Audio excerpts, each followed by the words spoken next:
We are live here. Welcome to Sports Unfolded. However and whenever you may be tuning in, I thank you. My name is Strong Beverly. I'm joined by Taylor Huffman to my left.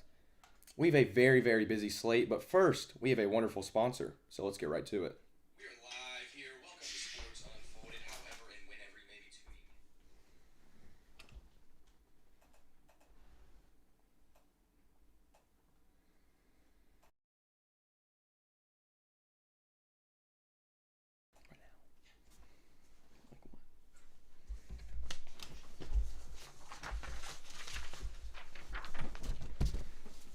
Sports Unfolded is brought to you by Volta Wireless, the mobile provider that empowers you to take back your privacy. Try Volta today and get fast, reliable 5G service with unlimited talk, text, and high-speed data worldwide, plus everything you need to take back your privacy, including encrypted communications, secure web browsing, safe mobile payments.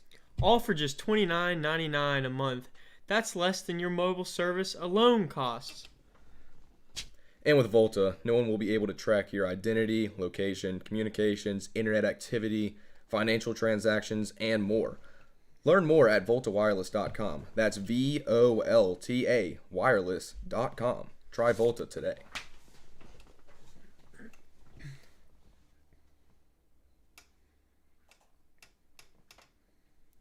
So we're back.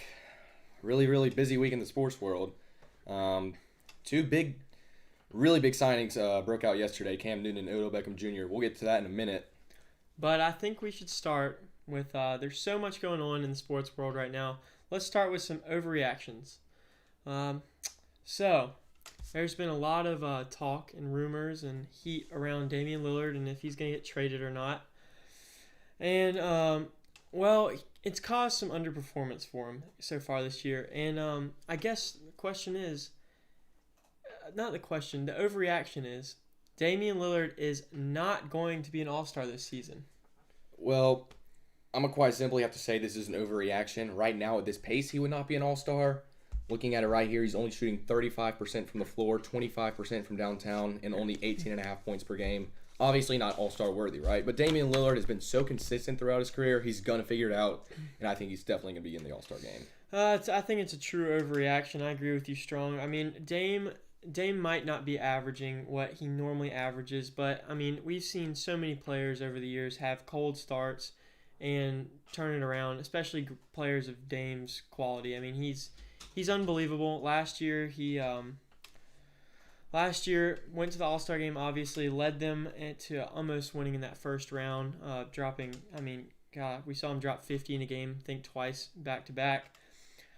I think Dame, he's going to be fine. It's definitely an overreaction. All right, let's hit off the second overreaction, or not, and that's that the Bucks are going to be a lower seed in the East in the playoffs. I'd say, that's definitely I'd say that's an overreaction. I mean, the Bucks, they've had a rough start. Giannis has not been up to scale in what he's been doing previously. I mean, obviously he's previously been an MVP, but no, this is an overreaction. Bucks have an incredible all-around team. Giannis, Chris Middleton, Drew Holiday. Those that big three, unreal. Obviously, they just won. They just won the NBA Finals. So I think they're just on a little bit of a high from winning the finals last year. They'll come back to earth, and they're gonna be just fine. I'm waiting for you to disagree with me, but I'm going to have to agree with you again on this one. So I have a rule, and I apply this to all major league sports, not even professional sports, just in general. And I call it the 25% rule, and that's you can't judge a team until they're at least 25% of the way through the season. Do the math, we're about 10% of the way through the NBA season, 10 to 12%. If that. So the Bucks currently, what are they, 5-6, 6-6? Doesn't matter this early in the season, right? This is a team that had the same roster a year ago and won the championship. So we don't know if we're seeing this, in the mid-season and we're still seeing them struggle. That's a different story. But young in the season, everyone's still getting things figured out. No big deal. Overreaction. Yeah. I guess the next one. This is quite interesting. With Jameis Winston, Michael Thomas out. Is the Saints season over? This is highly debated. Not an overreaction in my opinion. We saw them against Atlanta last week. They had 6 points in the first 3 quarters against an Atlanta defense, which is a bottom 10 defense in the NFL, right? And their running back was their top receiver, Alvin Kamara, and he's out this week. So I don't know what their offense is going to be against Tennessee, but it's going to be interesting. They don't have that number one weapon. They didn't go out and get OBJ. Marquez Callaway, I didn't see him as a true wide receiver one. He's going to have to step up and be their true wide receiver one. I think this is not an overreaction. This is where I disagree. The Saints played a bad first half with Simeon starting, and I do have to say their offense did not look on par with what it should have been, or what it should be. But in that second half, they really picked it up. They just started firing. Fourth quarter, I think they had 2 touchdowns, and they started really, really getting it going. And I really think I think this is an overreaction. The Saints defense is unreal. Alvin Kamara is still there. Their receivers are starting to pick it back up. Or not pick it back up. They've never really proven anything. But Marquez Callaway, him and that entire receiving corps, they're going to get better as the year goes on. Simeon did not look bad. He's a game manager, and that's all you need with a defense as good as theirs. That's fair. Let's move on. The Lakers, they won't make it past the first round of the playoffs. I'll start off. I was on the fence on this one. I really went back and forth when chalking this one down. I would say this is an overreaction. Again, the 25% rule. The Lakers have been very shaky. Again, this is a new combination. LeBron James, Anthony Davis, Russell Westbrook. We've never seen anything like this with LeBron James teams. So I'll give them some slack. It's been a very shaky start, but we did see them beat Miami Heat in overtime a few nights ago. So that's pretty big for them to get some traction as we really get past the early part of the season. It really comes down to Russell Westbrook and can he manage the ball. And again, the West isn't as impressive this year as it was in previous years. I don't see that many impressive teams really outside of Denver, Phoenix, obviously the Warriors and the Jazz. So I think they can make outside of the first round. I don't know about past that, though. You really think that a team with people that old, with old farts like, heck, LeBron's an old fart. Anthony Davis is like their youngest player. He's like 28. You got, God, who all's on their roster at this point that's under 35? Everyone on their roster is a vet, and half of them are getting vet minimums. And I'm not to say Carmelo is bad or anything, or all the rest. Like, they're not bad, and it's not that they're washed. That's not what I'm saying. It's that you can't convince me that they're going to go this entire season and that they're going to be in the playoffs and they're not going to have major injuries like LeBron. Like we've seen LeBron, Anthony Davis is young and he's completely injury prone. Carmelo, all of them. I think this is definitely not an overreaction. Lakers going up against these young teams like the Suns, like the Nuggets, I mean, any team just about in the West that's competing right now is young, except for the Lakers. And the Lakers, I don't believe in their system. Russ they have a very selfish culture, which we'll touch on later. But I think that their culture and their injuries are going to be the death of them. I don't see them getting out of the first round of the playoffs. Again, I went on the fence on this one. It's going to be very interesting. So we have a couple more overreactions, and then we're going to respond to some of these comments.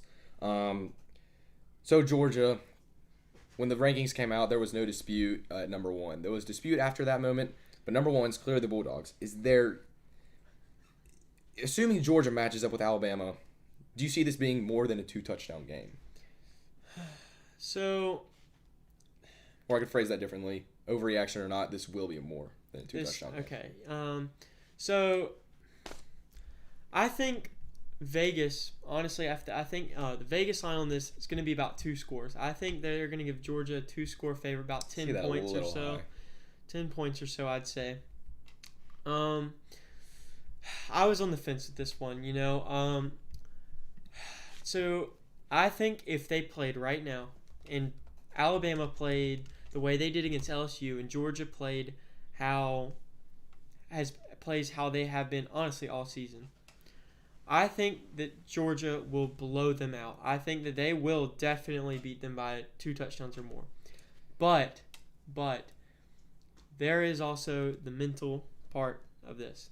And Georgia has had very little to no success with winning against Alabama. And I think that the mental part's going to come into effect here. And I do think Alabama will play better against Georgia than they have been all year. I mean, we haven't really seen them look, honestly, that impressive, honestly, this whole year. I honestly think they're overrated. They shouldn't be number 2. But I do think this is an overreaction. I don't think Georgia will beat them by 2 touchdowns or more because of the Saban factor, because of the mental factor. But I do think that Georgia will beat Bama. I don't see Bama overcoming this Georgia defense with that awful offensive line they have. Yeah, another one I went on the fence on, but I think this is an overreaction. I'm a Dogs fan, but personally seeing what Nick Saban has done to our team, I can't see this being more than a 2-score game being the way that they go out. Because if Alabama loses to us, their season's done. You don't have a 2-loss non-conference championship team in the playoffs, right? Since 2014, you don't know how many games Alabama has lost by 2 scores or by more than 1 score? 2. 2. Yeah, LSU and Clemson. No, LSU was 1 score. It was Auburn. Auburn. One of those. Auburn and Clemson. It was that 26-14 game. Can't remember which year. And then they got blown up by Clemson, right? Mm-hmm. That's in 7 years. They've only lost by more than 1 score twice. So I don't see that happening necessarily again. This offense of Georgia has some questions, but if the defense steps up, I think we can certainly win this game. Now that the Atlanta curse, the Georgia curse, and the Nick Saban against his former coaches, Jimbo Fisher knocked off Nick Saban, so he's no longer undefeated against his former assistants. So history's lining up, and this could be Georgia's year to dethrone Bama. Don't see it being more than 2-score game. The curse is gone. I do think Georgia beats them. I just don't see it being 2 touchdowns or more. I agree. Let's move to some NFL real quick before we have the big NFL segment, and we're going to get to y'all's comments. Are the Titans the best team in the AFC? No. I mean, they played a good game against the Rams. You just can't convince me that the Titans without Derrick Henry are the best team in the AFC. Their defense looked stout. I'll give that to them. Their defense looked very improved. Looked incredible against the Rams. I do think that they are top 3, might be the second best team in the AFC currently. I still do think, although the Bills have had a shaky last 2 weeks, I still do believe that Bills team, come playoff time especially, the Bills are the best team in the AFC right now, even though they've had a rough go of it past couple weeks. Okay, so you think it is an overreaction? Yeah. I'm going to have to disagree with you. It's not an overreaction. This has been a very shaky start for all the top-tier teams in the AFC. We just saw the Ravens' offense last night. Words can't even describe how bad it was. And quick shout-out to Javon Holland, the rookie safety out of Oregon. I mean, I don't want to talk about him for too long, but that dude was all over the field when I was watching the game. The Dolphins' defense really put Lamar in the pocket, made him make big-time throws, and he just couldn't. When I look at the Titans, I thought that they were way too Derrick Henry dependent, and I did not think they were the best team in the AFC. But looking at what they did to the Rams on Sunday night, they dominated that game on the line of scrimmage on both sides of the ball without Derrick Henry. That just shows how good their defense is. You know, Mike Vrabel's always been a very, very physical, aggressive coach, and that really showed on Sunday. This showed that they can win without their best player. So come playoff time when Derrick Henry's available, I think they could be the team to beat in the AFC. So I don't think it's an overreaction. I mean, I think the Dolphins might be the best team in the AFC after last night. All right, let's not get too ahead of ourselves. All right, so we have some comments to respond to. We have a comment saying that Stephen Curry, MVP. Well, I mean, if he keeps dropping 50 bombs, I do think Steph could definitely be MVP. I think he deserves it after getting snuffed last year. I'm going to have to plead the fifth because my 25% rule, I don't jump to conclusions until 25% of the way through the season. So I'm not going to. Right now, Stephen Curry is the MVP through like 3 weeks. Congrats, Steph. You win MVP of the first 3 weeks of the NBA season. But, there's still, like 6 more months. So. But Curry doesn't just play good for 3 weeks. The man plays good all year. Oh, I know. Absolutely. And I think that Steph Curry is currently the front runner for MVP. And in my opinion, I think he'll win it. But again, 25% rule, not jumping into any conclusions. Yeah. Okay, I don't want to respond to this one, but this says that Dallas needs to bench Dak Prescott. Whoever said that is awful. Ignorant, to say that's the very least. ignorant. No, there's no way. Why would they bench Dak? They played a bad game last week, but I mean, come on now. Like, that was. They're gonna start Cooper Rush over Dak? Like, really? All right, no, enough said. That's dumb. Pleading the fifth. Moving on. Odell Beckham Jr. signed a 1-year deal with the Los Angeles Rams yesterday. A lot of people were surprised as the presumed three that he had narrowed it down to were the Saints, the Patriots, and the Chiefs, I believe. No one expected the Rams except me, and I kind of saw it coming. I mean, they're putting it all out. I'm proud to say that I called it before when the rumors started. The last time we were on air, the rumors hadn't started yet, so I didn't get to say it on air, but the Rams were actually my predicted team he would go to. And here's why I thought he would go to the Rams. What is winning professional sports teams championships in 2021? It's being aggressive, right? For example, the Dodgers in 2020, the Braves this year. They acquired 3 great outfielders at the trade deadline in return for cash for teams that are tanking, right? Go Braves. Excellent move by their GM, won them a championship. The Lakers were really aggressive in 2020, won them a championship. The Buccaneers last year, they signed everybody on the market. It doesn't matter how old they are. They just got all this talent and loaded it up onto their team and won a ring, right? When you have great leadership like Tom Brady, they just bought the whole market, right? So being aggressive is winning you championships nowadays. What do the Rams do?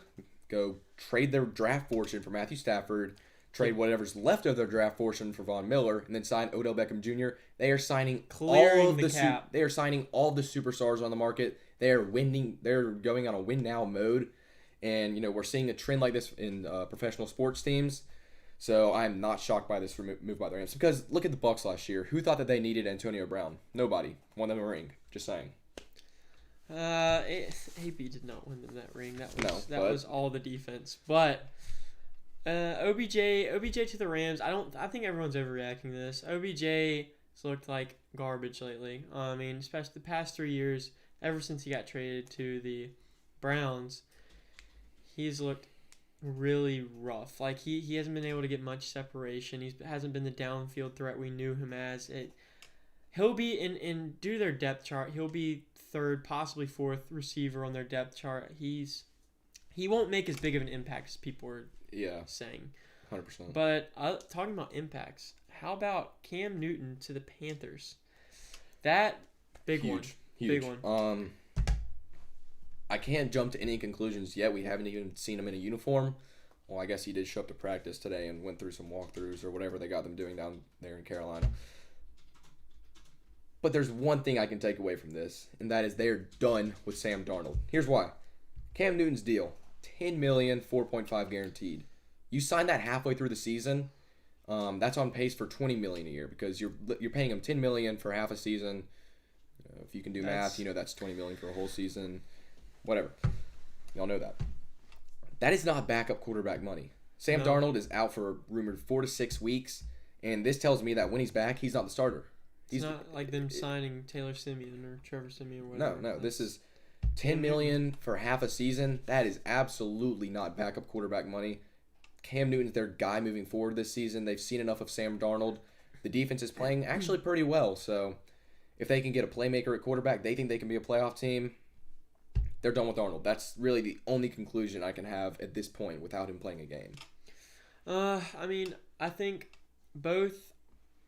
It's kind of ironic that both Odell Beckham and Cam are trying to recapture their spark, and I don't think Odell Beckham can do that. I mean, he hasn't shown anything to show that he can do that. I mean, I guess you could say neither has Cam, but I think Cam can do it if he focuses on being more of a team player than being selfish, because that was his issue. It was never his skill. It was that he, in general, has been, over his career, a selfish player. Like, he skipping practices, I think that this move is very significant. I honestly think Odell Beckham, that's not as big of a deal as everyone's saying, obviously, as I just said. But Cam to the Panthers, this is a big deal. This is him going back to the team he played with for however many years, won an MVP with, took to the Super Bowl. And I truly do believe, especially with Matt Rule as their coach, I do believe that they can really recapture Cam's spark, and this could be huge in the NFL. Yeah, it really could. The selfish point you made, I'm gonna have to go off on a little tangent and disagree with you. Don't want to spend a ton of time on this, but I don't think he's a selfish player at all anymore, because he used to be a little bit, but here's why. He used to be able to be complacent with where he was at. Coming off of MVP, going to the playoffs 2 times in 3 years. Cam Newton knew he was a top 10 quarterback in the league at the time, like 3-4 years ago. He could be complacent. He could do what he wanted. He could skip a few practices and know that his job is not in danger. But then when he got released from Carolina, released from New England earlier this year, it really sparked something mentally in him, because he wasn't vaccinated, and then he decided, teams won't want me if I don't have the vaccine. So he got the vaccine. He worked out with the Panthers, showed that he had what it takes to come back and play for them, and he's not a selfish guy anymore. And it's, I don't know. To me, he hasn't shown anything of that. He was with the Patriots last year. He doesn't have the luxury that he used to, is what I'm getting at. But with the Patriots last year, he was still the same Cam Newton that he was at the end of his Panthers career. Selfish, turnover prone, just running, just like if he doesn't see wide open down the field, he's running the ball, getting himself hurt. I mean, he's just, I don't know. I just think if Cam can take care of his mental errors, which we've seen even with Auburn, yeah, he can be just like he was that MVP year. We're going to leave it at that. We will come back to this after Cam Newton plays his first game as a Panther. Yeah. So this was a crazy week of football, right? We saw the Rams get embarrassed. They were a touchdown favorite over the Titans. We saw them get embarrassed at home by the Titans. We saw the Jaguars beat the Bills, yet they didn't score a single touchdown in the entire game. We saw the Chiefs beat the Packers, yet Patrick Mahomes had his statistical worst game as a pro in terms of yards per attempt. And we had my Dallas Cowboys get walloped on national television. Waxed. Whatever terminology you want to use, by the Denver Broncos, who are mediocre at best in my opinion. So at home. Let me start here. We're going to have to speak on this eventually, right? I don't want to have to speak on this as a Cowboys fan, but you got to face the reality sometimes, and we have a chance to redeem ourselves. Not really, against the Falcons in 2 days. But if there was any week for this to occur, it was the past week, because a lot of teams got upset, right? So it doesn't look as bad as it would in a normal week. That being said, if there's one good this isn't going to make any sense when I first say it, but if there's one good takeaway I can take away from this game, is that nobody on Dallas had a good game. Nobody, except for Micah Parsons and Osa, our defensive tackle out of UCLA. Our 2 rookies were the only guys that had decent ball games. And here's what I mean by that's a good thing for Dallas. Every superstar in the league has a bad game, right? Aaron Rodgers had his week 1 against New Orleans. They lost 38-3.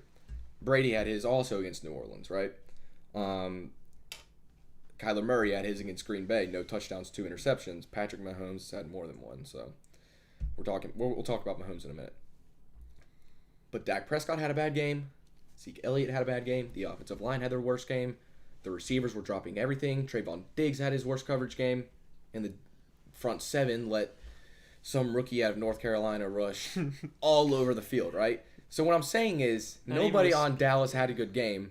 So we got to hope that's just, as Cowboys fans, America will disagree with me because they hate the Cowboys. But as us Cowboys fans hope that this terrible game, this terrible performance that everybody on our team had is a one-time thing. Not even to forget the botched block punt. That would have been I think that would have been the game changer. Yeah. And, debatable. Just a stupid rule in my opinion. But nobody played well. So with that being said, I'm hoping that's a one-time thing for everybody on the team. I'm hoping that everybody got that out of their system. And moving forward, we're the same 6-1 Cowboys we were before this week. This was a very weird week in football in general. I mean, no one expected the Titans to beat the absolute crap out of the Rams, but they did, and without Henry, which was surprising. This was just a weird week. It was a terrible, tragic off week for the Cowgirls. But Dak was missing some passes he usually makes, But funny. But the thing is, he threw 48% completion. He had a 48% completion rate.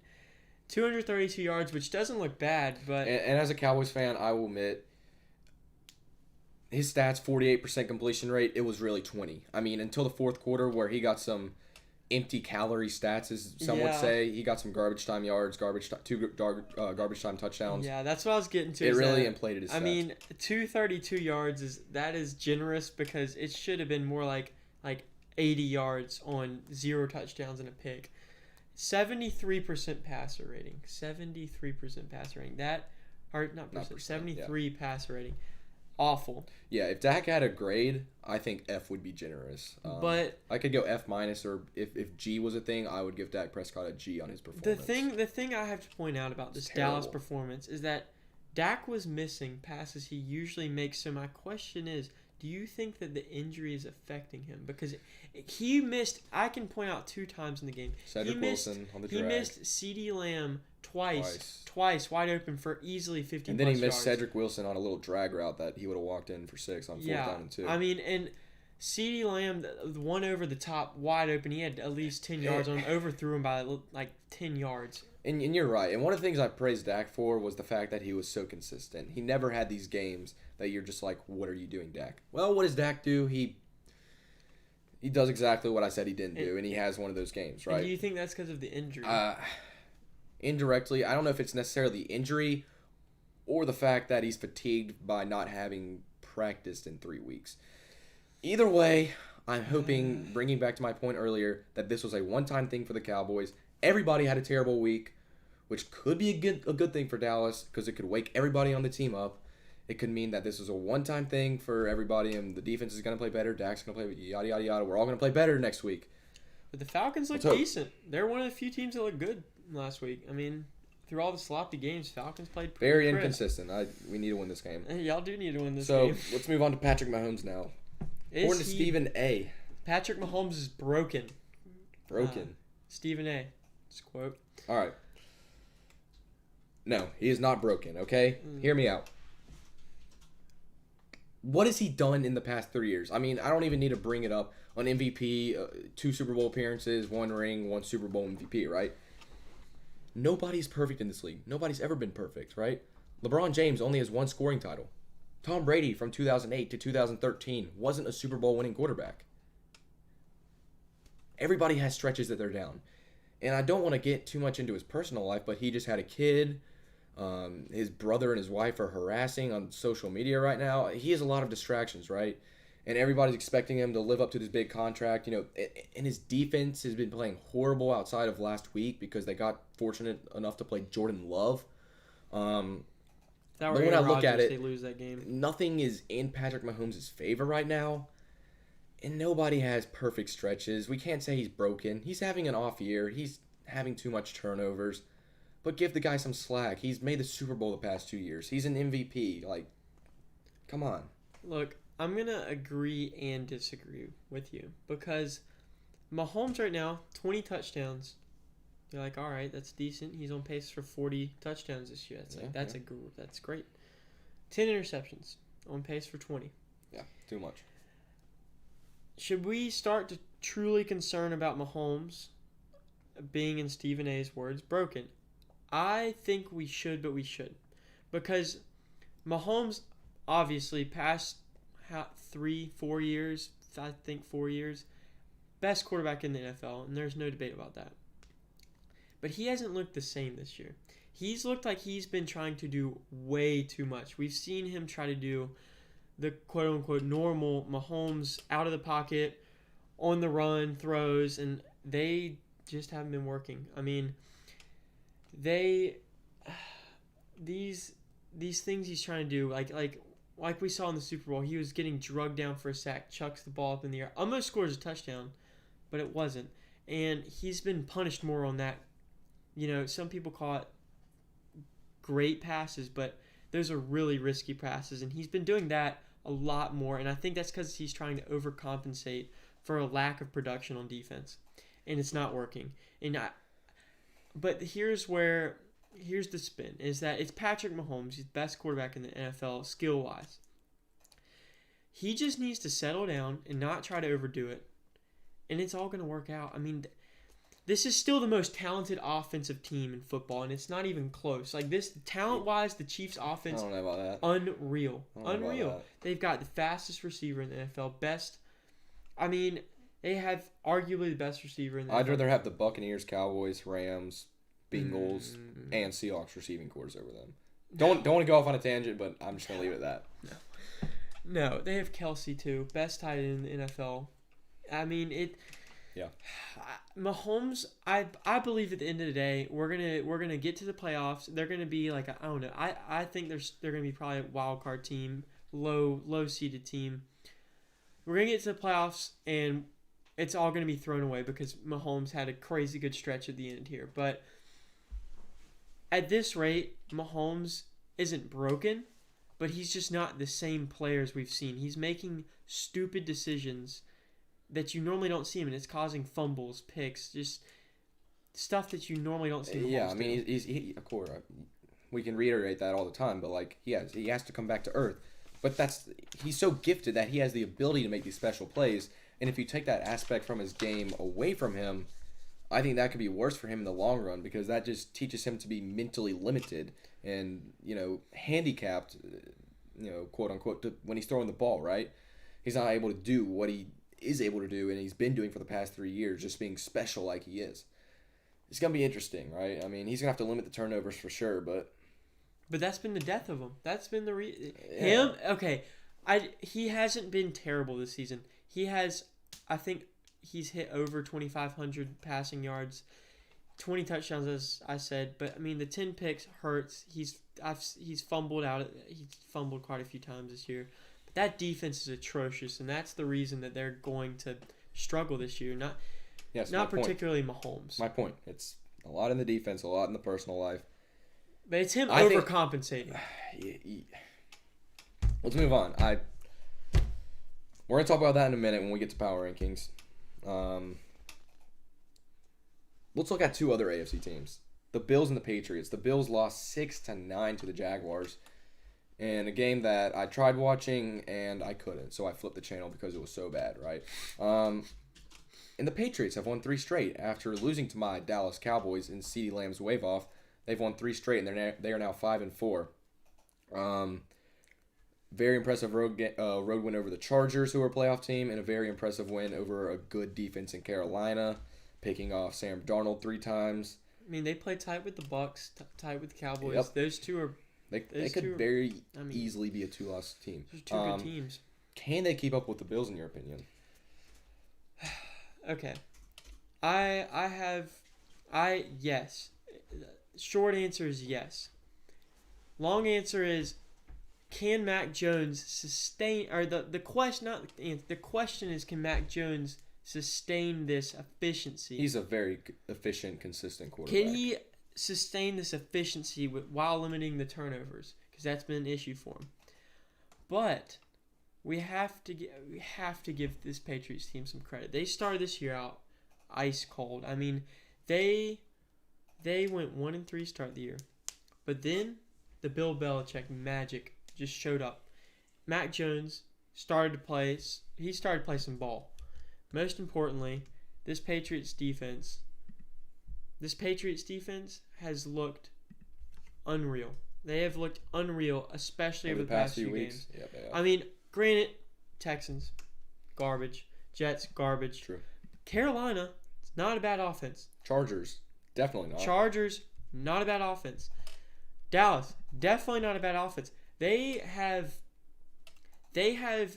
the infrastructure of previous Super Bowl winning Bill Belichick teams. Not flashy in the offense, just getting the job done, being efficient, have a game manager, previously Tom Brady. Tom Brady's not a game manager, but now they have their young version of, in my opinion, he's probably the closest we've seen to Tom Brady in a while. Mac Jones, who is doing exactly what Bill Belichick wants him to do. Manage the football. Manage the football, exactly. And if this defense continues to stifle teams like they have been, and Mac Jones continues to be efficient and be able to hit those over-the-top throws to take the top off the defense, and their run game's been solid too. I mean, I think that it's going to be interesting. It really is. I think the Patriots are going to make the playoffs. I think they'll definitely be a wild card team. So team. you think they can keep up with the Bills? I think that the Bills-Patriots matchup in weeks 13 and 16 will 100% determine the winner of the division. Oh, yeah. These Patriots, they're good. So you think they can keep I think up? they're here to stay. I do. I think that they can keep up. Honestly, I think they split with the Bills. I think they're going to go 1-1 with the Bills. But, you know, it all comes down to if Mac Jones shows the rookie quarterback-ness. Okay, my turn. This is a quarterback-driven league, right? Let's look at the top teams in each conference. Let's take a step back. Top 5 teams in the NFC: Arizona, Green Bay, the Rams, the Bucks, and the Cowboys. Those are the 5 best quarterbacks in the NFC. AFC's been a little shaky, but look at the top. Tennessee, Ryan Tannehill's a top. I'd say he's the top 5 quarterback in the AFC. No, he's not. Little shaky start. There's no way he's a top 5 QB. I can't name 4 quarterbacks in the AFC better than Ryan Tannehill. Carson Wentz better than Ryan Tannehill. Borderline. Joe Burrow turns the ball over too much. Lamar Jackson and the Ravens. Even after last night, they're the second best team, second best record in the AFC. That's a mess. He's definitely a top 5 quarterback in the AFC. Justin Herbert and the Chargers. Josh Allen and the Bills. So you're looking at a trend here. All the top quarterbacks have the top seeds in their conference. So the best teams, it's a quarterback-driven league. The best teams have the best quarterbacks, except the Patriots. Patriots have Mac Jones, who at this point, he's a game manager. He's an average quarterback. Say what you want. But if there's one head coach that can overcome this quarterback deficiency, I don't want to say deficiency, but gap between Josh Allen and Mac Jones, it's Bill Belichick. In 2008, when Tom Brady was out for the entire season and Matt Castle was his quarterback, Bill Belichick went 11-5. 11-5 with Matt Castle as his quarterback. So absolutely, I think Bill Belichick can get it done with Mac Jones.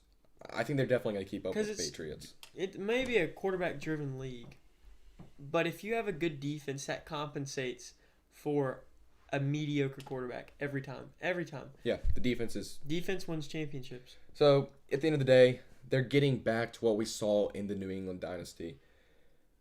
4 real points that they had. Great defense. No penalties. They're one of the best disciplined teams in the league.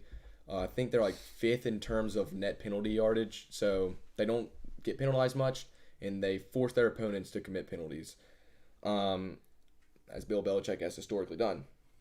A good run game, and then efficiency from the quarterback, right?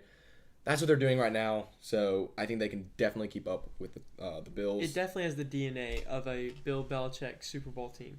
Definitely has the DNA of it. I'm not saying they're winning the Super Bowl or even going to get there, but it definitely has the DNA for the future, especially of a Bill Belichick. Just honestly boring football, but they get the job done. Like that's what exactly right. It's all about for them. All right, we can agree on this one. Hey, there we go. All right, we're going to show our power rankings now. I'll start off with mine.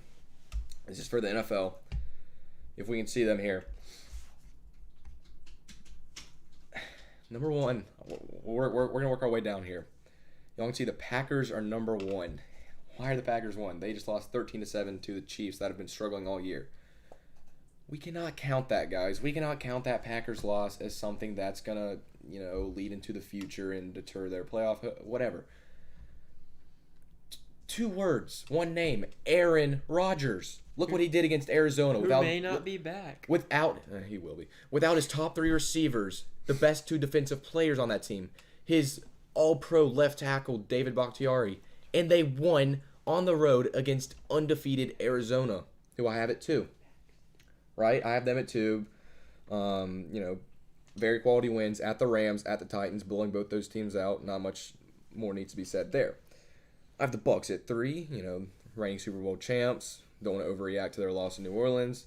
When they're healthy, they have some secondary issues, some secondary injuries. They'll be fine. They'll be Super Bowl contenders. They have Tom Brady. Let's not worry. 4, I have the Titans. I expected them to take a big step back this year. They've proved me wrong to this point. And I just have them here because they have proved that they can play good football without King Henry. 5, I have the Rams, who just lost to the Titans. With the additions of Von Miller and OBJ, who haven't even suited up yet for the Rams. This is a Super Bowl roster. They're going all out on this year. Rams at 5. Cowboys at 6. I dropped them down a few spots from last week. Let's not overreact to one game against Denver. Again, going back to my point, everyone on Dallas had a bad game. So hopefully that's the one mess up for Dallas this year. They should be back. I have them at 6. Ravens at 7.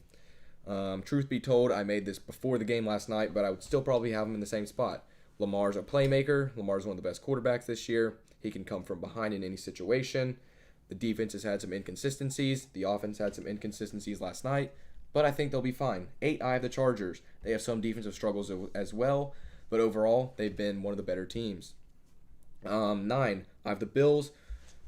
They have one of the best rosters in the league, but they're just too inconsistent. You can't go from putting up 37 on a reigning Super Bowl appearance team, the Kansas City Chiefs, to going to putting up 6 against the Jaguars a few weeks later, right? You just can't have that inconsistency on offense. And then 10, I have the Patriots. We just had a whole big discussion about Bills versus Patriots. I have them one spot behind the Bills right now. Again, we just talked about these Patriots forever, playing great defense, playing efficient offense. We're chilling. And now we can show Taylor's top 10.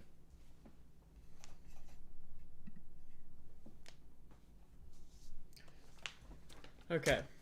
So, I think I disagreed with you on just about everything here. Except for so I've got the Cardinals at 1. The Cardinals, I don't understand why they're falling in anyone's power rankings. I like Cowboys at 4. They have been the most consistently incredible team. Okay, but here's my thing. I don't want to interrupt you, but if the Packers won this week, I know you'd have them at 1. I just know you would. No, I would not have them. They have I've never had the Packers at 1 in any of my power rankings. They'd be tied for the best record in the NFL, and they have the head-to-head with Arizona without like 10 of their best players, without half their starters. But they've played a weak schedule. They beat the Cardinals. Yeah, they beat the Cardinals because the Cardinals played one bad game. And the Packers, look, the Packers they just haven't had that it factor. Like you look at their team, you watch them play, and you're like Aaron Rodgers. You're not like that's the best team in football. You watch the Cardinals play, their games are over by halftime, except for against the Packers. They lost to. All right, move on. Well, so now at 2, I have the Titans. Okay, the Titans, they really climbed. They climbed in my power rankings this week, and the big reason is because their defense. And now this is my power rankings for this week. This isn't for the rest of the year. So this is through 9 weeks. You think these are your best teams? Through 9 weeks, these are my best teams. If we're talking about all year, it would not be in this order. But through 9 weeks, these are my best teams. The Titans. Now we'll see what happens on Sunday, but the Titans looked incredible. They looked incredible against the Rams. The Rams previously were definitely top 5 in my power rankings. Titans looked amazing, destroyed them. Mm-hmm. At number 3, Ravens. This one not at all not at all what I would put now after that Thursday night game. Yeah. But I think we could each drop them a few spots. But I don't have really anything to say about the Ravens right now. They looked like garbage. I mean, they just got destroyed. Cowboys at 4. Cowboys at 4. I think everyone's overreacting to the Cowboys' loss last week. Before this, they were easily top 3 in just about everyone's power rankings. Everyone had a bad week last week. Look, everyone had a bad week. Yeah, weird week of football. Cowboys, they'll be fine. Their offense is just too high powered to not produce, in my opinion, and their defense has played better. Bucks at 5. Bucks just had a bye week last week. There's not much to be said about them. Could have honestly debatable if they're the best offense in the NFL. I mean, they are definitely top 5 week in, week out. But Packers at 6. I didn't drop them lower than 6. And the reason is I dropped them to 6 because Aaron Rodgers, there's uncertainty right now with him. He won't be back this week. And he may not be back next week. And they don't know if he'll be back the rest of the season. He will. Which I believe he will, but still there's uncertainty there. And that is troubling, honestly, if you're a Packers fan, because if we just saw them play against the Chiefs. Chiefs played an awful game, terrible game, but the Chiefs still won, putting up 20 points. 20? Was it 20? Something like that. They lost 13-7. 13-7. Okay, never mind. Absolutely awful offensive showing from the Packers. Terrible. Jordan Love looked awful. I don't know why they were ever thinking about just getting away with Rodgers for him. Terrible. But I have the Browns at 7. They have climbed a lot in my power rankings. They have climbed a lot. Now, I have a lot of people. Some people have them outside the top 10. Some people have them right at 10. I've seen both. The Browns, they don't have Kareem Hunt. And they just absolutely smoked last week. Smoked it on offense. Nick Chubb went crazy last week. OBJ who? Yeah, Baker looked incredible. But honestly, one of the best games I've seen Baker play in the NFL. I mean, they looked amazing. The defense looked stout. That is a good Browns team. They are climbing for me. Rams, I dropped to 8, which... It's interesting. I mean, it's honestly a hot take because the Rams, everyone still has them top 3. But currently, the Rams have to prove it to me going forward. It looked like the Titans figured out the Rams. And and I know that this may be a bit of an overreaction, but the Rams last week couldn't move the ball. They couldn't play defense really against a injury riddled offense. Yep. And if they can't pick it up, it's going to be a rough season for them. Rough rest of the season. They'll still make the playoffs. Yeah, I had the same spot as you for Buffalo. Yeah, Buffalo slid a lot for me. They've looked bad over the past 2 weeks. Yeah. Should have lost against the Dolphins. Only put up 17 points.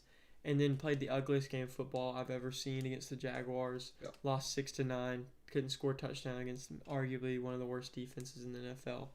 Nothing else to be said there. Chargers at 10. They crept back in top 10 for me. They arguably were a top 5 team earlier this season. Yeah. Then they lost a couple straight. And everyone was like, oh, okay, were they just a couple weeks, played good, and now they're just falling off? No. Last week, picked it up, played a good, I wouldn't say great game. Good offense. Great offensive game.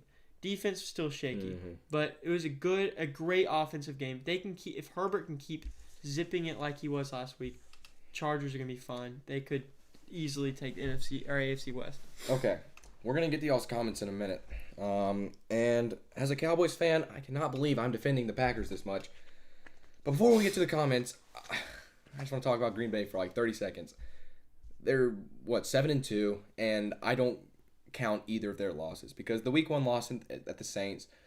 When I look at week 1, I don't even really count it as a week. I almost count it as preseason. It's no one's consistent in week 1. Everyone's figuring things out. They got blown up by the Saints. We all know Green Bay's a better team than the Saints, right? And then the loss against Kansas City, if they have Aaron Rodgers, they win that game by at least a touchdown, right? So, we've spoken enough on the Packers. I would love to argue about them all night, but we're going to get to y'all's comments. We got to interact with some of y'all. So, who are your top 5 wide receivers currently? Is one of the questions. Mine, I don't really have it written down. I think number 1, the most consistent, dominant, is Devontae Adams, and a little recency bias. I'm gonna say number 2 is probably Cooper Kupp. Gets interesting here. Gets very interesting. 3 Jefferson. No. Skill? Justin Jefferson at 3. Skill wise? He's top 5 talented receivers. I mean, by all means. Yeah, skill wise. Okay, Jefferson at 3. I would love to talk about the CD versus Jefferson debate sometime. I think CD Lamb is a step above Jefferson, but my top 5, Devontae Adams, I'm going to say Cooper Kupp. DeAndre Hopkins has been a little off this year in terms of yardage. His presence, though, he's still one of the best receivers. 4. Tyreek Hill, pure speed. Shaky start, but he's so explosive. I have him at 4 and 5. Marquez Callaway easily. Oh, man.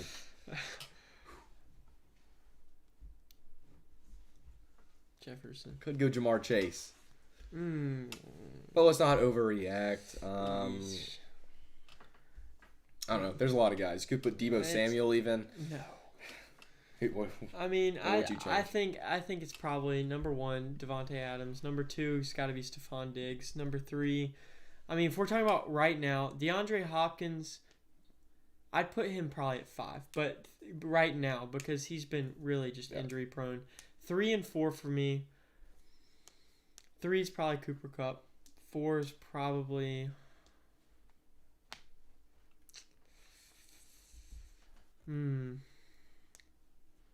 I'd say Justin Jefferson probably at 4. I just think skill-wise, he's just unreal.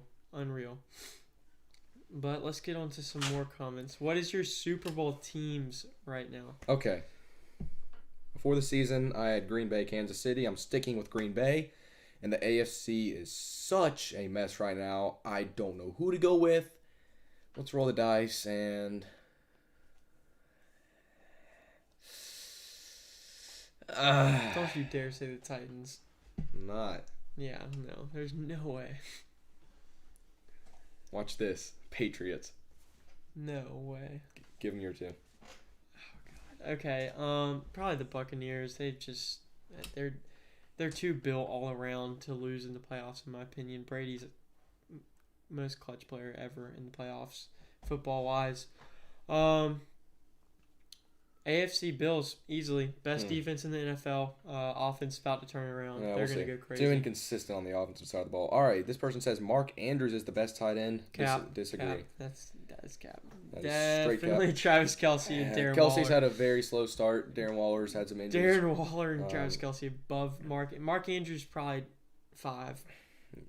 Around there. All right. Somewhere there. Chargers are way higher than 10. You're the one that had them at 10, so I'll let you defend yourself. No way. Okay, right now they're definitely not higher than 10. You can't tell me that the Browns, the Cowboys, the Bills, Packers, Ravens, Rams, Bucks, Titans, Cardinals, they're not better than any of those teams right now. Right now, they're not better than any of those teams. They're definitely 10. I debate even putting them at 10. I was debating putting the Patriots at 10. They are not above 10 right now. They've got to prove more defensively to be above 10. Okay. Let's move on to the NBA. What do you say? Always love talking some NFL, but NBA time, baby. Heck yeah. 76ers. Let's talk about them. They had a great start to the season, and then Embiid got hurt, and they're on a little skid right now. But again, 25% rule. Let's not overreact to anybody. The 76ers are fine. They're still a few games above 500. Are they better without Ben Simmons, who's currently holding out? Yes, 100%. Not even close. Ben Simmons is like 100%. A cancer. He is like a cancer in their he is in their the whole chemistry of their team. He just adds just fuel to like every fire in the locker room. He is. And he's defensively Ben Simmons, best defensive point guard in the NBA. Yep. I don't even call him a point guard though. It's because he's 6'11", guarding 6-foot guards. He could honestly play the 5 on some teams. He definitely could. He's 6'11". I mean, why is he playing point guard first off? Second off, he can't shoot at all, not one bit, not even free throws. What he adds is he just adds to their defense incredibly. I mean, their defense unreal with him. But now we've kind of seen Embiid kind of shift into like a point center role, and it's been really kind of fun to watch because Joel Embiid, we've seen him taking the ball down the court and dishing it, backing people down, dishing it out it's to Tobias Harris on the 3-point line. It's been really nice to watch them without having Ben Simmons take it down the floor, try to drive, get shut down. I mean, they're definitely better without Ben. Okay, my turn. I went back and forth on this for probably 30 minutes. I was in the shower thinking about this exact question in my head, and I couldn't come to a clear conclusion. So I'm going to contradict myself and speak on both sides of the argument, okay? 25% rule, we don't know. The season's very young. Already said that, right?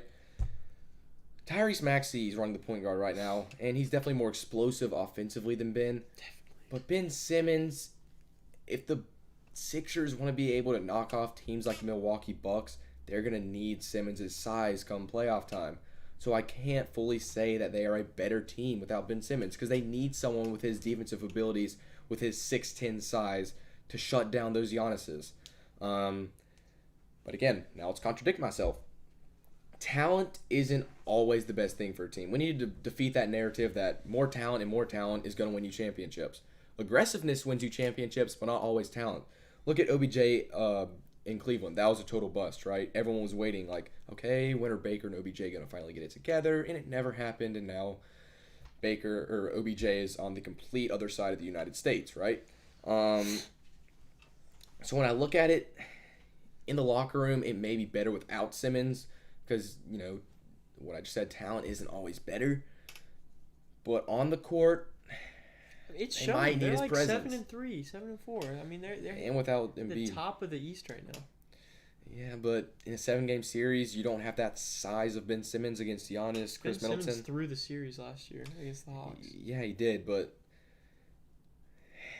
I don't see enough size on that Sixers team against the Bucks team, and I'm gonna keep reiterating size, because that's the only way to stop Giannis, and they have the front runners in the East. Who's going to be guarding Giannis the whole game? It's all about the matchups at the end of the day. It's going to be very, very interesting to see how the Sixers team plays out and if Ben Simmons ever does return to the team. One team that you can't go talking about the NBA without talking about this team, that's the Los Angeles Lakers. Yes. Do you think their issue, they don't really, we saw this more before a few games ago, they're starting to get a little hot streak. They got lucky against the Heat. The Heat choked that. They had 2 wide open threes, missed 3 free throws in overtime. I mean, it was rough, but do you think they have a selfish culture? Yes. Selfish culture. Yes. Any team that LeBron is the pure leader with no one else really leading the team with him, because I don't think there's anyone. Okay, not leading. Anywhere where LeBron is the top dog and is the prime the team revolves around, which has been every team to be fair. But with the Heat, he had D Wade, he had Chris Bosh. Those 3 they work together to lead the team. And with the Cavs, he had Kyrie, he had Kevin Love, prime Kevin Love. Those 3 led the team. Yep. You could say that about Anthony Davis. Anthony Davis is not a leader. He is not a leader. Any team that LeBron is the sole leader of, it is going to be a selfish culture because LeBron is a selfish person. He is a selfish basketball player. I couldn't tell you real life because I don't know LeBron in real life. But basketball-wise, we've seen LeBron walk off of the court in the middle of a game before while they were only down by 2 with 2 minutes left.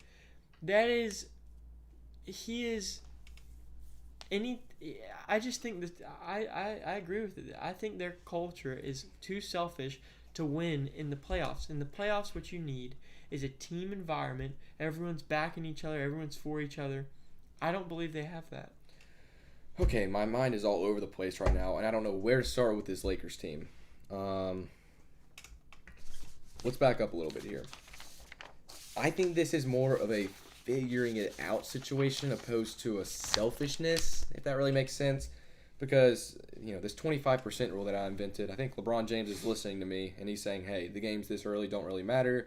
I can sit out a few games. We just need to work on our team chemistry come playoff time more than getting these early wins, right? Because it's a long season. I think LeBron James realizes that and says, hey, by the 25 percentile, we need to find our identity and get this chemistry rolling, right? And who does this come down to? Russell Westbrook. A very bold trade made by the Lakers this offseason. He's a selfish player. Is it selfish, or is it just he needs the ball in his hands? I mean, you could say those are the same thing, but, like, that's just his play style. I mean, it's like Lamar Jackson. He doesn't throw it as much as other quarterbacks does because he can't. Because that's just his play style, right? You can say it's more of a selfishness thing, but it's also a play style thing, like I've reiterated a million times, right? So when I look at it, I don't like what the Lakers are brewing with all these quote-unquote old heads like LeBron James and Anthony. You know, they have like 7 of the top 10 oldest players in the league currently or something. Carmelo, Dwight, I mean, it's all of them old.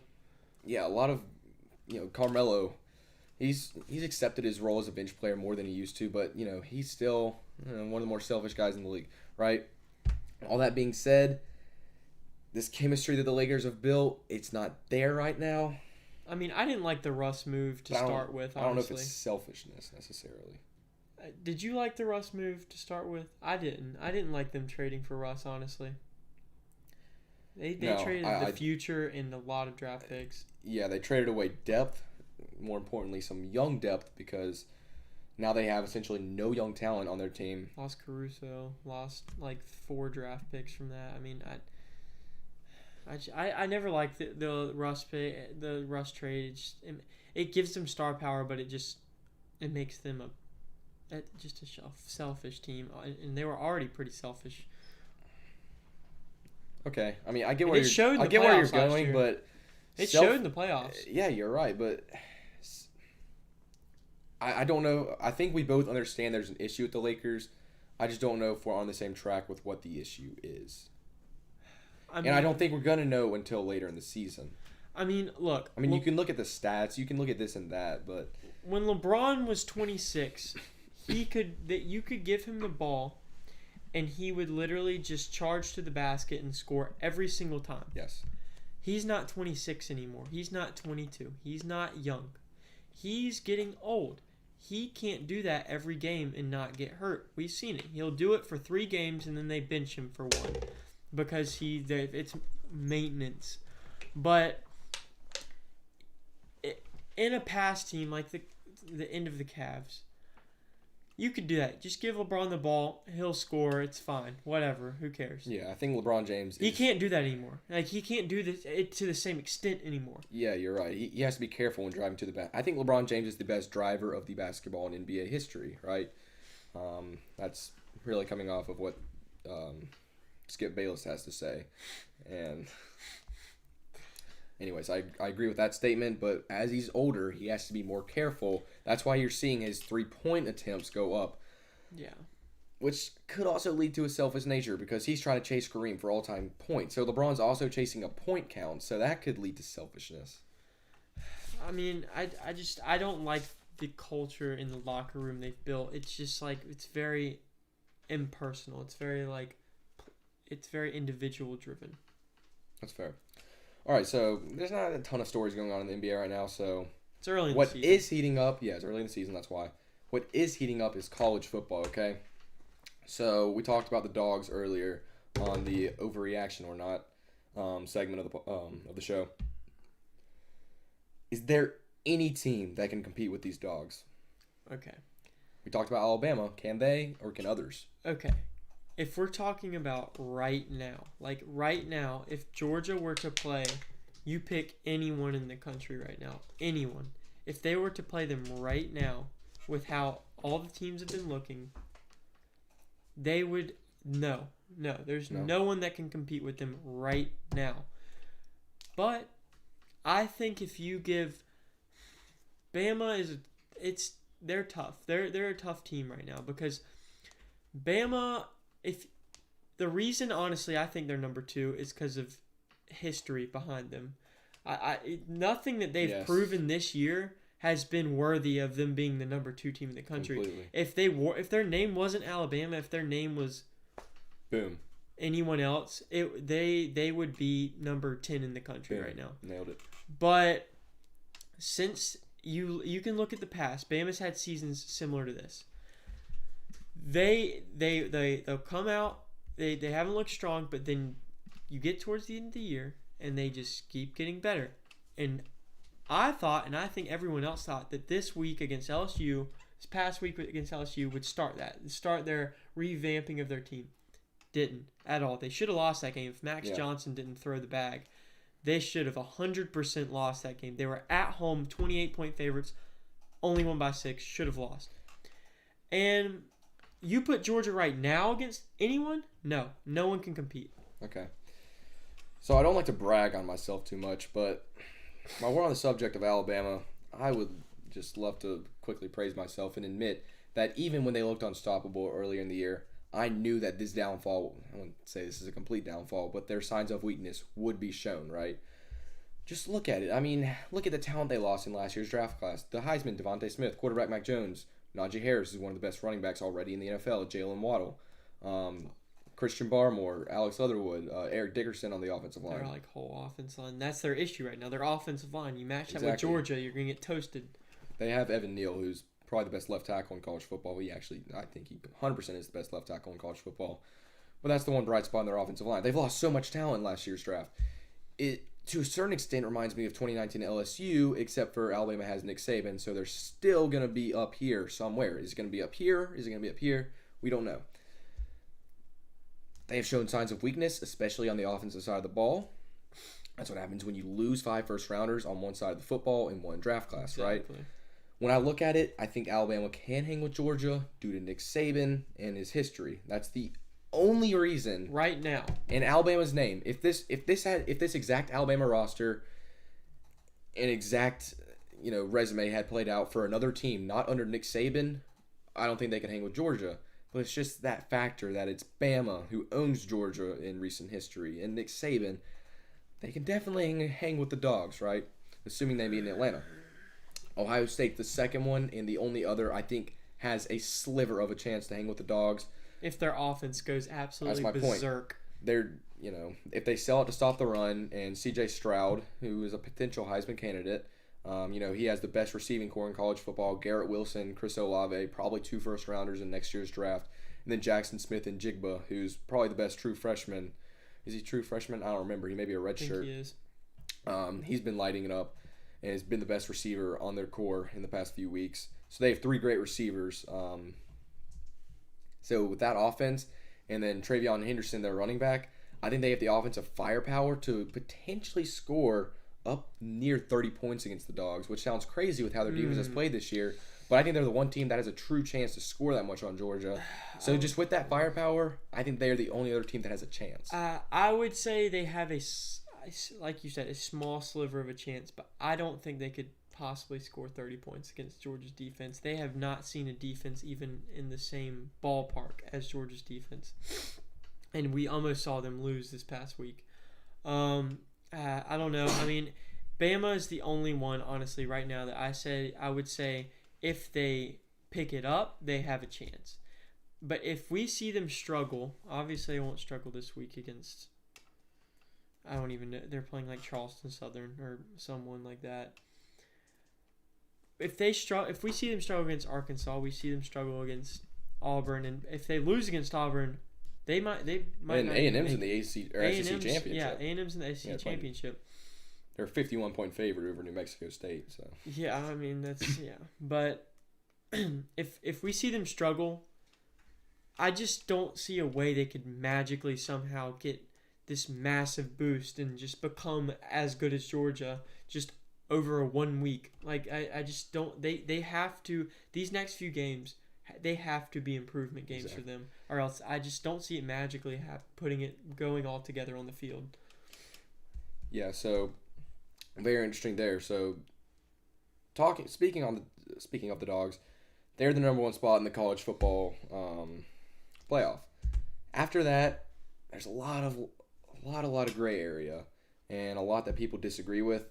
I'll let you go first on what you think your issues are of the committee's rankings that came out Tuesday. I'm pretty sure we're going to agree with this. I'm pretty sure most people are going to agree with this unless you're a Michigan fan. But if you're going to put Oregon above Ohio State, why in the world are you going to put Michigan above Michigan State? Oregon 100% beat Ohio State head-to-head. Oregon's number 4. They lost a game to Stanford. Oregon's 3, Ohio State's 4. Oh, shoot, that's right. They lost a game to Stanford, okay? But they beat Ohio State. So they have the head-to-head. So they have the head-to-head. So they should be ahead. So they are ahead. Exactly. And so then you go down, then there's 5. There's Cincinnati. You're like, okay. 6, Michigan. Why is Michigan 6? Why is Michigan State not 6? The committee is scuffed. It is inconsistent, and they need to get their heads on straight. They need to have a formula of how they're going to value things, because it's so inconsistent. Michigan State lost to, honestly, not even a bad team. They lost to Purdue, who also has beaten another top 5 team at the time, Iowa, earlier this year. Purdue is now number 16 in the country. Not even a bad win. And if you compare that to Oregon's loss. You compare that to Oregon's loss against Stanford. Yeah. Much worse loss. But they value Oregon's win a head-to-head over Ohio State. Why would you not put Michigan State over Michigan? And Ohio State and Oregon played 9 weeks ago. Michigan and Michigan State played 2 weeks ago. It's not like this happened a long time ago. Yeah, it's just this happened like 2 weeks ago. Unbelievable. I really screwed over Michigan State there. So that was my first point, and I'm not going to spend another 5 minutes rambling on what you exactly just said. So I'm going to move on to my second disagreement I have with the committee, because you nailed my first one on the top of the head, right? Oklahoma at number 8? I don't get that. I mean, I don't either. I don't know what they've done to deserve. I can get into the details, but just what does the eye test tell you? I mean, yeah, they've struggled off and on, but with Caleb Williams, their offense is looking like a true Oklahoma offense, and their defense isn't bad. I mean, yeah. Ever since Spencer Rattler got benched, they look like a completely different team, really outside of the Kansas game. But you have a one-loss Michigan team and a one-loss Michigan State team ranked over an undefeated Oklahoma team. And what is Michigan's best win? Like Wisconsin? Michigan's best win is... It's Wisconsin. Wisconsin, yeah. They play Penn State this week on the road. That's a 1.5 point spread, so that's going to be a test for Michigan. And so if they beat Penn State, their best win will be an unranked opponent. Michigan State as well. Who have they beaten? That's a top. To be fair, Oklahoma's looked terrible. Oklahoma hasn't beaten. And they haven't beaten anyone. They play Baylor this week, who's somehow number 13. They only dropped 1 spot after losing to TCU. But so if they can get a ranked win against Baylor on the road, they're easily a top 6 team in the nation. I mean, they were number 3, and then they before the committee's ranking came out, and then the committee bumped them all the way down to 8. I mean, I don't think they should be 8. I think they should at least be above Michigan and Michigan State. I don't think they should be top 4, but I think that they should at least be above 6. Michigan and Michigan State. I think Cincinnati too. Yeah, they're both undefeated and they don't have great resumes. I could have Cincinnati over Oklahoma, just the fact that Cincinnati has a road win at Notre Dame. That's the only reason I can think of.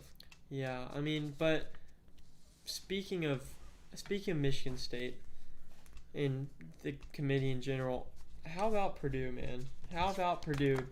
2 top 5 wins. 2 top 3. And guess who they play this week? They beat number 2 Iowa. Oh my gosh. Number 3 Michigan State. And guess who they play this week? Ohio State. Number 4. If this Purdue team, if they end up going like 7-5 on the season with 3 top 5 wins, they've only have 2 losses. That's like the Jameis Winston of college football. Unbelievable. I mean, how about those Boilermakers, baby? I mean, if they can knock off Ohio State, this is maybe one of the most legendary 3-loss seasons ever. One of the weirdest seasons ever.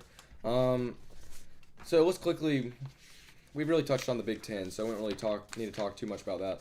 But the ACC, let's talk about their downfall, or should I rephrase that? Collapse. Clemson's downfall, because Clemson is the ACC. Let's just start off. I mean, we're going to have what's wrong with the ACC, and simple solution. It's Clemson, right? Clemson's not on the top of their game this year. The last ACC team to make a college football Final Four appearance was FSU back in 2013. So Clemson has really ruled the ACC for the past 6-7 years, and now that they're having an off year, there's nothing really more to speak on besides who's going to take.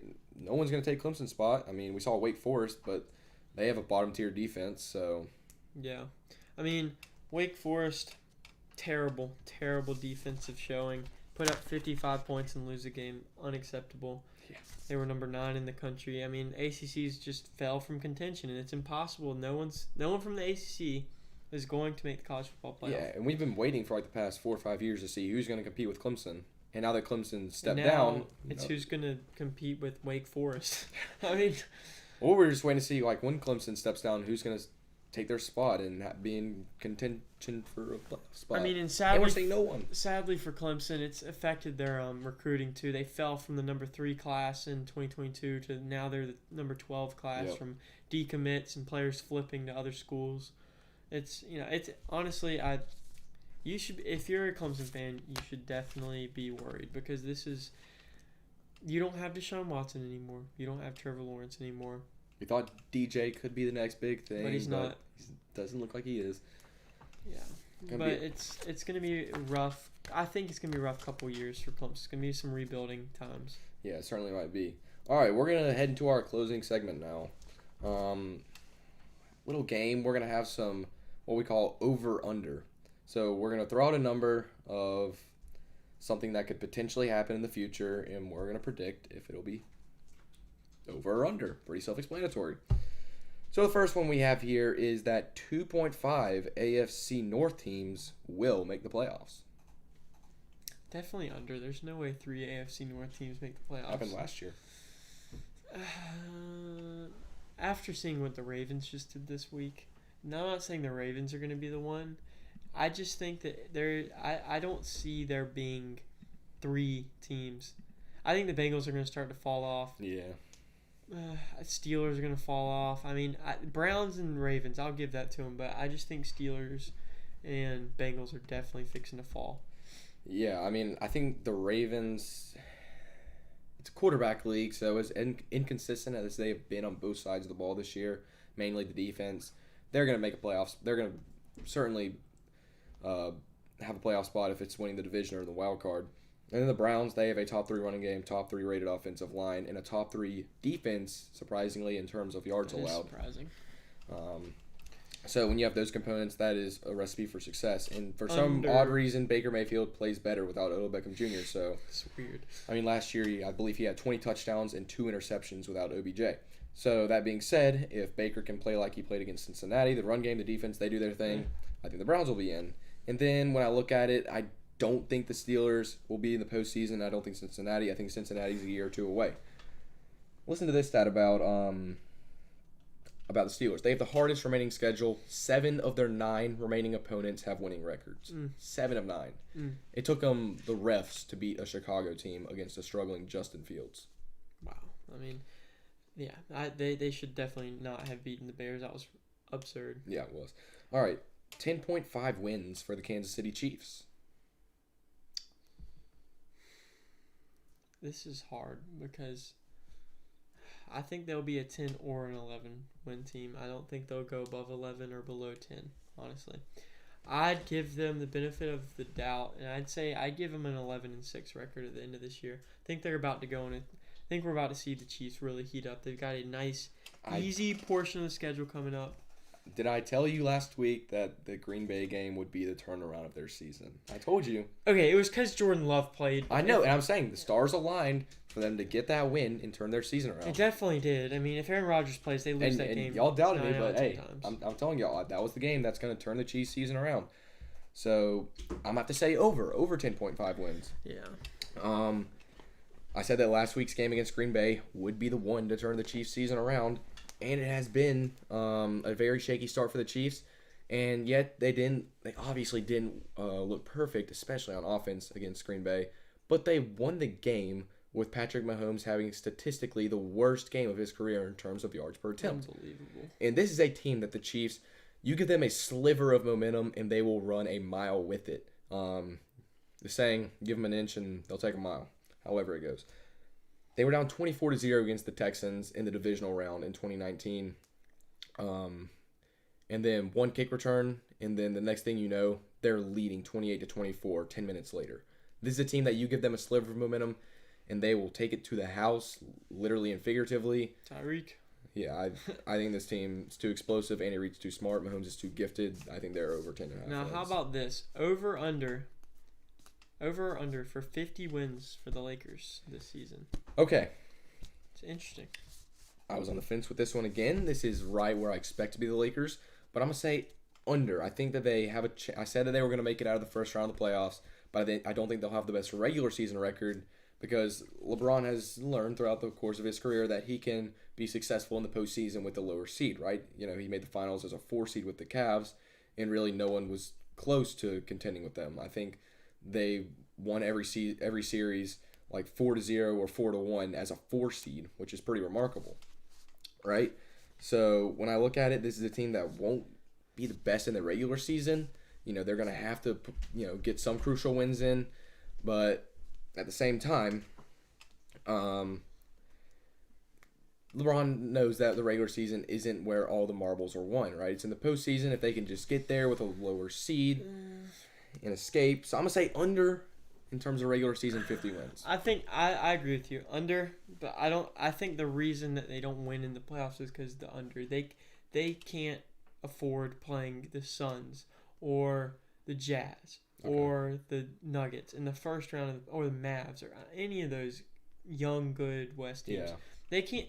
If they want to be good in the playoffs, these old men need to string some wins together in the regular season, and I don't think they're going to do that. I think they're going to have a lower seed, like we maybe see a 6, 7 seed from them this year. But yeah, I'm definitely taking the under. All right, and then we have the last one here. It's a very interesting one. This is a guy that a lot of people really thought he would be out the door instantly. Over under one more season as the head coach of the Jacksonville Jaguars for Urban Meyer. 100% over, because I think his scandal's over. They just beat the Bills. They're really feeling good. I feel like they'll win a couple more games, get at least 4 or 5 wins in there, and they'll be happy. And they'll go into next year, improve slightly. They're not going to fire him. I mean, you can't fire a coach after you give him a terrible rebuilding team and he doesn't go to the playoffs first 2 years. You can't do that. Yeah, I'm gonna have to also say over here. They're finally starting to figure it out in Jacksonville. They're squeezing out victories in any way that they can. You know, they beat the Bills and didn't score a single touchdown. Shock of the week. So like their offense, there was a lot of shocks. Let me talk about it as a Cowboys fan. So they've learned that they can win in multiple styles. Their offense played a horrible game, and they beat a top team in the AFC. So, and one of the things is Urban Meyer has been known to be a very stressed out person. That's supposedly why he left Florida and Ohio State. Yep. Yada, yada, yada. You can compare that with his off-the-field issues. Yeah. But when you look at it, I don't think he's going to be out the gate because he's not a coordinator. You know, there's some coaches like Sean McVay, who's a play caller. Andy Reid's a play caller. Bill Belichick. He kind of runs all the operations in New England. But Urban Meyer's the kind of head coach that just stands over and maintains everything. He doesn't call the plays. He just does the hiring, does the firing, knows which players needs to be on his team, has a great relationship with the front office. He's not asked to do a ton, and that's the kind of head coach that he needs to be and a kind of coach that can stay in Jacksonville, so I'm going to have to say over. Yeah, I agree with that. I mean, it's... I don't think they're going to struggle as much next year, especially as they have this year. All right. So, thank y'all guys so much for listening. We've had a lot to talk about, but as we're closing, we'd like to give another shout out to our wonderful sponsor. A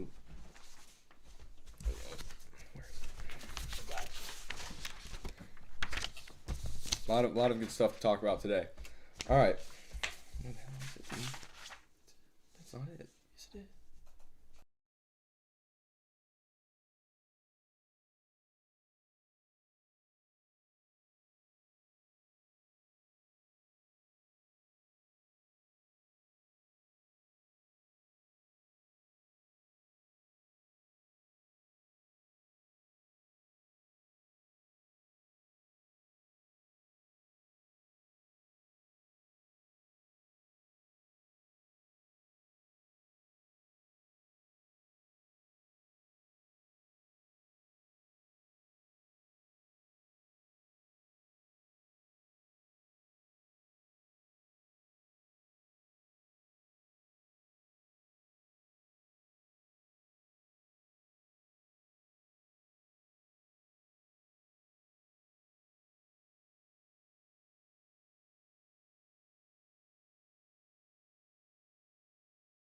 All right, we'd like to thank the sponsor of our show, Volta Wireless. It is a smartphone, not a tracking device.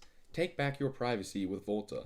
Everything you need in just one subscription. Learn more at voltawireless.com. That's VOLTA wireless.com. Try Volta today.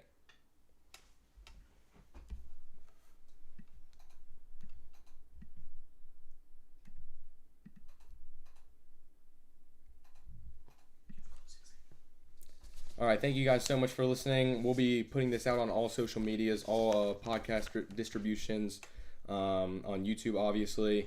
Thank you guys so much, and we hope to catch you next week. See y'all.